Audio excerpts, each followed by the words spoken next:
Hi hello friends, welcome back to my channel. Friends, ನೀವು ನೋಡ್ತಾ ಇದ್ರ all in one tips channel. Friends, ಇವತ್ತಿನ ವಿಡಿಯೋದಲ್ಲಿ ಮನಿ ಸೇವಿಂಗ್ ಹಾಗೆ ಟೈಮ್ ಸೇವಿಂಗ್ ಟಿಪ್ಸ್ಗಳನ್ನು ಇವತ್ತಿನ ವಿಡಿಯೋದಲ್ಲಿ ತಿಳಿಸ್ತಾ ಇದ್ದೀನಿ. ವಿಡಿಯೋನ ಎಲ್ಲಿ ಸ್ಕಿಪ್ ಮಾಡಿದೆ ನೋಡಿ, ಈ ಎಲ್ಲ ಟಿಪ್ಸ್ಗಳು ನಿಮಗೆ ಖಂಡಿತ ಯೂಸ್ಫುಲ್ ಆಗುವಂಥ ಟಿಪ್ಸ್ಗಳನ್ನು. ಓಕೆನಾ? ಸೊ ಫ್ರೆಂಡ್ಸ್, ಬನ್ನಿ ಹಾಗಾದರೆ ತಡ ಮಾಡ್ದೇನೆ ವಿಡಿಯೋನ ಸ್ಟಾರ್ಟ್ ಮಾಡೋಣ.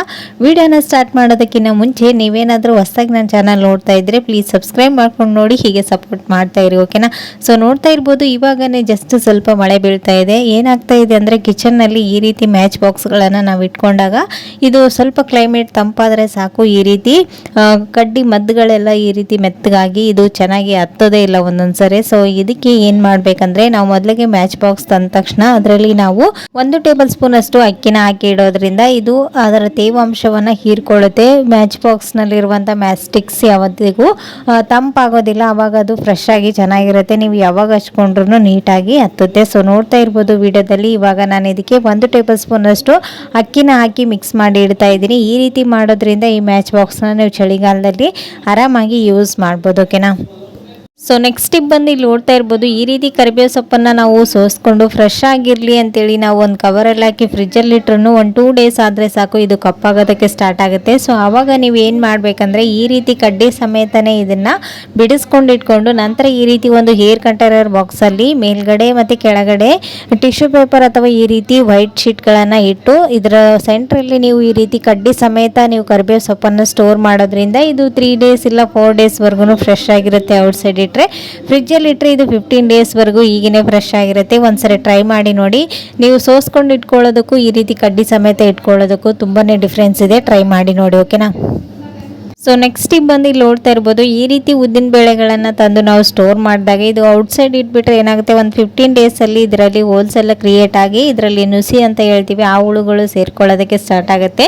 ಸೊ ಆ ರೀತಿ ಆಗಬಾರ್ದು ಅಂತಂದರೆ ಇದನ್ನು ಮಾರ್ಕೆಟಿಂದ ತಂದು ಒಂದು ಬಾಕ್ಸಲ್ಲಿ ಹಾಕಿಡೋದಕ್ಕಿಂತ ಮುಂಚೆ ಇದರಲ್ಲಿ ನಾವು 1-2 ಚಕ್ಕೆ ಪೀಸ್ಗಳನ್ನು ಈ ರೀತಿ ಮುಳುಗಿಸಿ ಇಡೋದ್ರಿಂದ ಇದು 15 ಡೇಸ್ ಎಲ್ಲ 1 ಮಂತ್ವರೆಗೂ ನೀವು ಔಟ್ಸೈಡ್ ಸ್ಟೋರ್ ಮಾಡಿದ್ರೂ ಈ ಒಂದು ಉದ್ದಿನ ಕಾಳು ಫ್ರೆಶ್ ಆಗಿರುತ್ತೆ. ಸೊ ಈ ಒಂದು ಟಿಪ್ಸ್ ಕೂಡ ಖಂಡಿತ ಯೂಸ್ಫುಲ್ ಆಗುತ್ತೆ. ಟ್ರೈ ಮಾಡಿ ನೋಡಿ. ಓಕೆನಾ?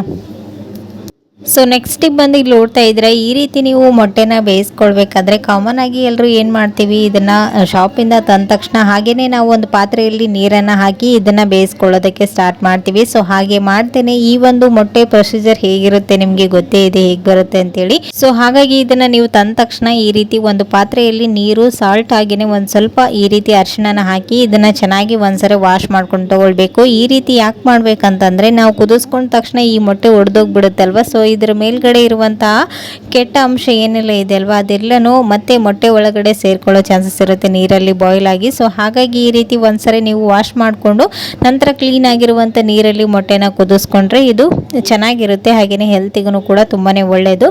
ಸೊ ನೋಡ್ತಾ ಇರ್ಬೋದು ಇಲ್ಲಿ ಎಷ್ಟು ನೀರು ಡಟ್ಟಿಯಾಗಿದೆ ಅಂತ. ಸೊ ಈ ಮೊಟ್ಟೆ ಮೇಲೆ ಇರುವಂಥ ರಕ್ತದ ಕಲೆ ಆಗಿರ್ಬೋದು ಎಲ್ಲನೂ ಇದರಲ್ಲಿ ಬಿಟ್ಕೊಂಡಿದೆ. ಇವಾಗ ಇದನ್ನು ನೀವು ಕುದಿಸಿ ಯೂಸ್ ಮಾಡ್ಬೋದು. ಓಕೆನಾ? ಸೊ ನೆಕ್ಸ್ಟ್ ಟಿಪ್ ಬಂದು ಇಲ್ಲಿ ನೋಡ್ತಾ ಇರ್ಬೋದು, ಇವಾಗ ಸ್ಕೂಲ್ ಸ್ಟಾರ್ಟ್ ಆಗಿದೆ, ಮಕ್ಕಳು ಸ್ಕೂಲ್ಗೆ ಹೋಗ್ತಾ ಇರ್ತಾರೆ. ನಾವು ವಾಶ್ ಮಾಡಿ ಸಾಕ್ಸನ್ನು ಅಲ್ಲೊಂದು ಇಲ್ಲೊಂದು ಹಾಕ್ಬಿಡ್ತೀವಿ, ಬಟ್ ಮತ್ತೆ ಟೈಮ್ ಆದಾಗ ಹುಡ್ಕೊಳ್ಳೋಕೆ ಹೋದರೆ ಒಂದು ಸಿಕ್ಕರೆ ಒಂದು ಸಿಗೋದಿಲ್ಲ.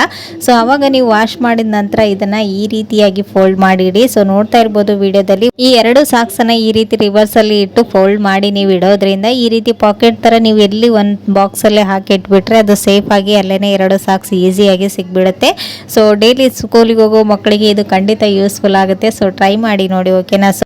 ಸೊ ಫ್ರೆಂಡ್ಸ್, ನೋಡಿದ್ರಲ್ವಾ ಇವತ್ತಿನ ಈ ಎಲ್ಲ ಈಸಿ ಟಿಪ್ಸ್ಗಳು ನಿಮಗೂ ಕೂಡ ಖಂಡಿತ ಇಷ್ಟ ಆಯ್ತು ಅಂತ ಅಂದ್ಕೊಂಡಿದ್ದೀನಿ. ಇಷ್ಟ ಆದರೆ ಪ್ಲೀಸ್ ಒಂದು ಲೈಕ್ ಕೊಡೋದನ್ನು ಮರಿಬೇಡಿ. ಮತ್ತು ನಾಳೆ ಹೊಸ ಟಿಪ್ಸ್ಗಳೊಂದಿಗೆ ಮತ್ತೆ ನಿಮ್ಮನ್ನ ಮೀಟ್ ಮಾಡ್ತೀನಿ ಫ್ರೆಂಡ್ಸ್. ಅಲ್ಲಿವರೆಗೂ ಟೇಕ್ ಕೇರ್, ಬಾಯ್.